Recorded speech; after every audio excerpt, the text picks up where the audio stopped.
Naaalala mo pa ba kung paano ka nag-umpisa? Isa kang tagahanga, nagsimula sa baba, na kahit mahirap ay patuloy lamang na lumakad hanggang sa makalayo at ang daanan ay lumakad kahit sumadsad, sumayad, maubusan ng pambayad.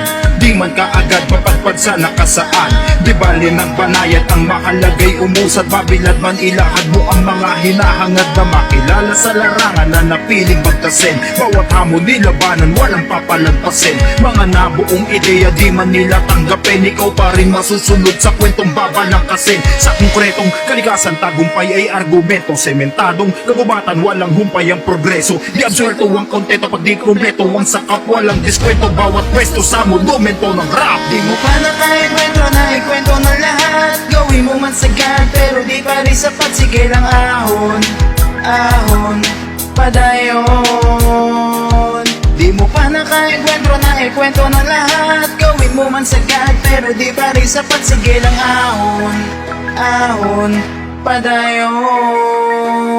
Ako'y mababaw lang na taong malalim sa pandinig, ng mga mataas na taong may mababang paningin at di patas na pagtingin. Mapakaliwa o ka na naging katas bawat diin, umpisa nitong hanggang na naging mayaman, na mahirap dahil sa gana sa kaibigan, laging pangarap aking tangan sa kinahiligan. Di man pandiinan pero di pangkaraniwan, di rin tulad sa iba na katulad ng karamihan. Sa pintong kinamulatan may katumbas karugtong maiturong ikapitong artikulong balin susun.